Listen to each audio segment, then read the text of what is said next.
Freestyle the news. I said, welcome to the Renaissance. We've been making better songs. You said we was drowning. I said, bitch, you looking better wrong. Getting strong, looking crazy solo when I check a boss. Catch me rolling back, I got you mashing after getting crossed. World war with your iron fisted a fatality. $1 million cup, I hear riots can fucking crash a league. Fucking up with labor, the union busting for half a piece. Fucked up information they dropping with every new release. Oh, Bobby got some problems with his corner office. Allegations, all these cancellations, he been taking losses. Blaming it on unions, the labor movement, they made it all up. Moneyball some bullshit, cause duty it never really calls you. Face just been bleeding off of their budget. Smash trying to make it without it beyond the summit. And opportunities come while some others just fucking plummet. They would rather hire scab than go figure out an adjustment. Hold up. Dark ages need rations, people split into factions. I remember before 4 when those arcades were like passion. And when 3S was so active, and when 4 dropped it was massive. And when 5 dropped it's like that's it, and now 6. Industry looking on with haste, thinking it's so easy to just be the fucking NBA. Thinking that the players are lucky to fucking have a taste. Jerry Krause suits who forget they remember Michael J and nothing else. This year been legendary, feel the swell. We still got some hitters, 23 look like a crazy belt. And yeah, it's kinda rough while the industry fucking taking L's. We'll be coming back while Bobby should start sending those emails. Ooh, too soon or not soon enough? Hey, thank you so much for watching this extra version of Freestyle the News. If you like what you heard, please choke out that like button until you see the life leave from its eyes, and leave a comment on your favorite bar. Again, we're going to be trying to do a lot more of these during the week, but we're here every Sunday at 10 a.m. And before we jump into the breakdown, I just want to really quickly give a shout out. We're starting a podcast.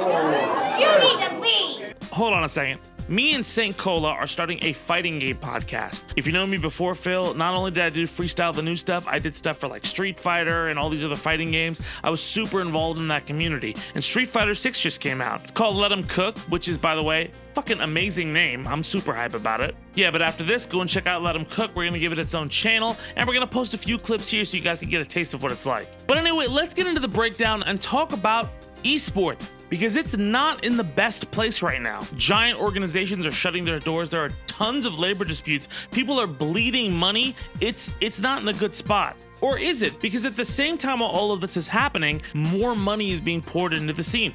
Capcom recently announced a $1 million pot for Capcom Cup for the new Street Fighter game. That's massive. I don't think you understand how massive of a prize pot that is, especially for something that's kind of like a singles tournament. And let's start from the top with LCS. The biggest news about this is Riot, the company behind League of Legends, which is one of the biggest esports in the world, is having a huge player dispute with its players. As teams consistently get shuttered, players want better protections, they want better salaries. All of it kind of culminating in a walkout. Most of the players walked out of the room. And Riot ended up changing rules in what was seen as an attempt to attract scabs onto the teams in the league as well. There's been criticism of the pro-amateur pipeline, with Riot saying something along the lines of, well, these pro teams pay like $10 million for a spot. But at the same time, Riot is relying on these amateur teams while this dispute is going on. It's just a really shitty situation. It just kind of sucks to see one of the biggest genres and one of the biggest companies in esports go down this route. If you thought the writer's strike was the only place where there's collective bargaining, I think you're about to get a wake-up call. And on top of that, we also have Blizzard in the news. This is kind of an interesting story. Blizzard is dropping Diablo 4. Amazing reviews after a week of horrendous press around their big game Overwatch 2. I can't overstate how big of a title Diablo 4 is for this company, and right as they're dropping with this amazing news cycle about their game, Bobby Kotick, the CEO of Activision, does this giant cover story puff piece where he denies all of the harassment allegations that are plaguing the company and him, and says, you know what the problem is? Labor unions. The labor movement in America has made this so horrible. I'm gonna clarify, this is after so many other investigations have been done from outside sources into Activision. There's a fucking treasure trove of people saying Activision Blizzard has a toxic work environment, but it feels like a lot of that may be coming from Activision, because multiple Blizzard developers, both former and still at the company, allege that this is a pattern with Activision. Blizzard will have an amazing news cycle, though developers will pour their heart and soul into these pieces of work, and then Activision will use that as a smokescreen to drop their worst fucking news. Ironically, around the same time, Overwatch made a post about a feature with inclusivity, and then Bobby dropped that. Fucking clown behavior. Speaking of clown behavior, FaZe Clan.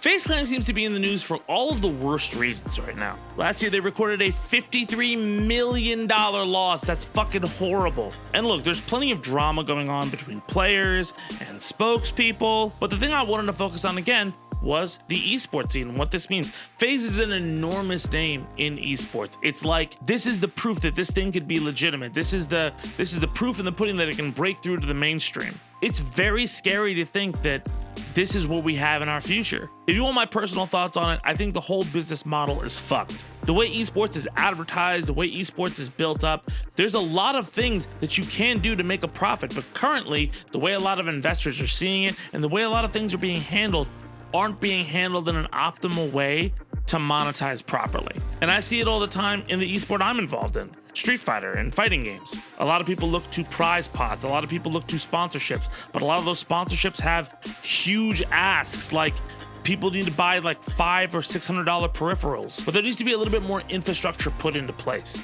Again, I had that line about the NBA, and I feel like that's a good example. Everybody thinks that the NBA was so easy to make.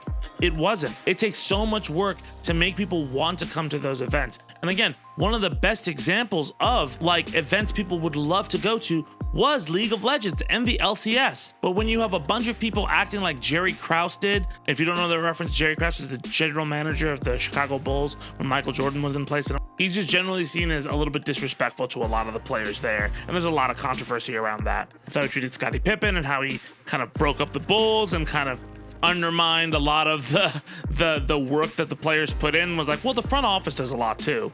Which, sure, but just so you get what I'm saying, until esports organizations start prioritizing players and the love of the game, it's not going to grow. And that sounds corny, but it's what made the NBA so much of a powerhouse. So yeah, I believe in esports, but we got to make some changes. It's a rough road ahead. I think we'll get there. Anyway, thank you guys so much for watching. We'll be back here again Sunday. Please go check out the podcast with me and St. Cola, and I'll talk to y'all soon. Let's go!